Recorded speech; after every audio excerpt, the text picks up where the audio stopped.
Pregame.tv, Steve Fezzik, WNBA talk. Okay, it's not going to we're not going to be discussing it all summer long, but may as well give you my thoughts here. And I am 12-3 on the WNBA season, so far so good. On the ancillary sport, shocker, it's easier to win on a sport that not as many people are following. Quick preview here, the WNBA season. There's only 5 teams that can win it all, and I'll outline why the other teams can't win. We'll start in the East. Like the NBA, the East is garbage. Bunch of crap teams as follows. I got to go to my notes. I don't have this all memorized. Connecticut, 10-24 last year, and I got to tell you, their coach, Donovan, bad week for anyone named Donovan. Donovan left off the World Cup. This woman, Donovan, is a miserable woman. Tina Charles says, no more Donovan. I am out of here. Went to the New York Liberty. They're nothing. They'll probably finish in last place.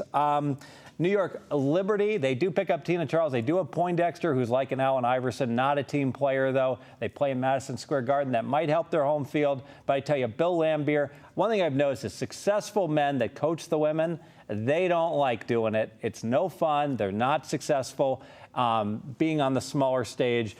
They are a pretender. Scratch New York off the list. Let's go to Washington. My favorite coach, Tebow. No, not Tim Tebow, the other one. The guy who, if Lynn Dunn over at Indiana had a husband, it would be Tebow. He's not a good-looking guy. He's a heck of a great coach. However, a bunch of new places in play there, and when Ivory Latta is your number one scorer, you are a pretender. We will scratch them. Indiana, problems, injuries. Tamika Catchings hasn't played yet. Bad back. Zealous, their shooting guard. Bad back. She's been playing, not playing very well. Howard's a great pickup from Toledo. She's carrying the team right now. Total pretender, total under team. That leaves 2 teams. We have the Chicago Sky, and we have the Atlanta Dream. The Atlanta is going to get this international point guard. I think her name's Clerk, who's going to be coming in. Shoni Schimmel, don't get shimmeled, beat Brittany Griner when she was with Louisville in the NCAA tournament. She's phenomenal. She leads the WNBA in assists. Atlanta,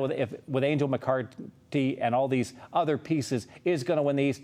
Chicago Sky, they're the flavor of the month. Elena Deladon, she's the good-looking giraffe for the Sky. She can play.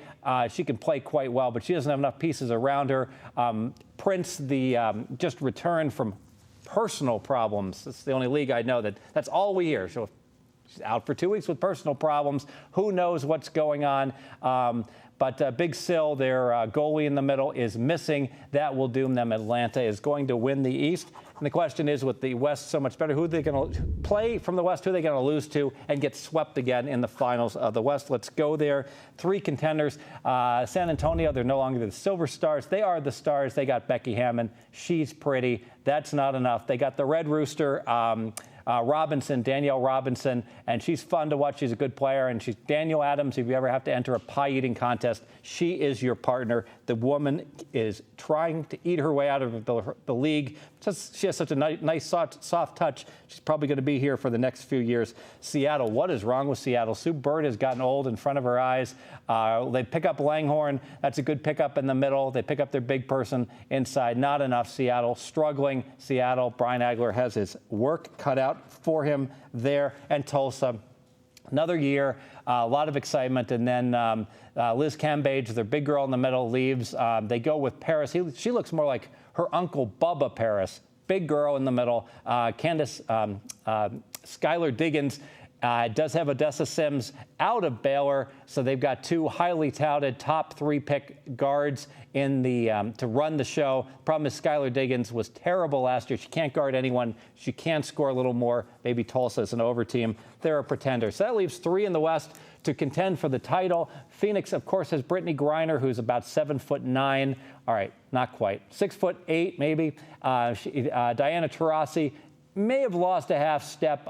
They've got the pieces in play around them. Candace Dupree, DeWanna Bonner. They picked up a point guard. I can't remember her name. It might be Erin Phillips. She's playing decent. So now that they have that point guard as well, they had Paulus, who was a terrible point guard before. That puts them almost at the same level as Los Angeles. The Sparks, boy, their coach, Cheryl Ross, she doesn't look like someone I'd want to play for. Candace Dupree is a great player. She likes to play point guard. Sometimes she's their, unfortunately, Unfortunately, their center, though, or their power forward, either way, she shouldn't be handling the ball. Alana Beard's a defensive specialist. She's playing great.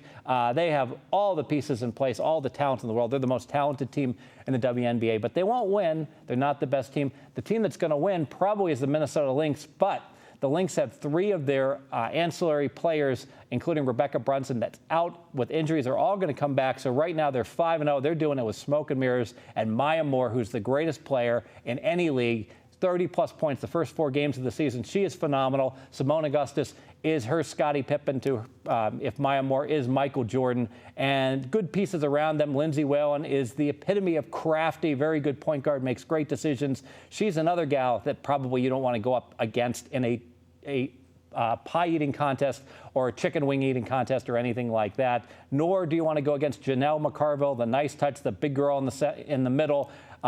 Big girl, but she can play. She knows the fundamentals, and they picked up Dantas, their new power forward, only speaks Portuguese and only shoots like 75% from the field. Put it all together, Minnesota, that starting 5 is so good. You cannot go against Minnesota. I'm going to pick the Lynx to go ahead and beat Atlanta in the finals.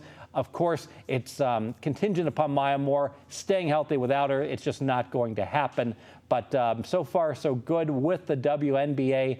And I might add that one of the best advantages of the WNBA is, let's say you're watching the NBA and all of a sudden Durant is out. Within seconds, the line's off the board, and then a move comes back up 2.5 points. It's moved 3.5 points.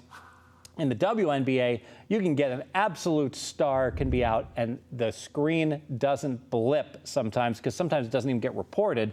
If it does get reported, yes, you might see a half-point or a 1-point movement, but it's so minor. And actually, these girls are so critical to their team. If Deladon doesn't play for the Sky, they're the worst team in the WNBA.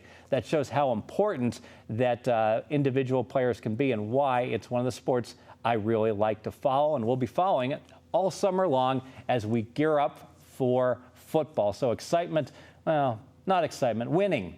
Winning is the key with the WNBA. Stay with us. I'm going to let you know what I'm doing with the Belmont Stakes. And am I betting on California Chrome or am I betting against him? Stay with us. Pregame.tv.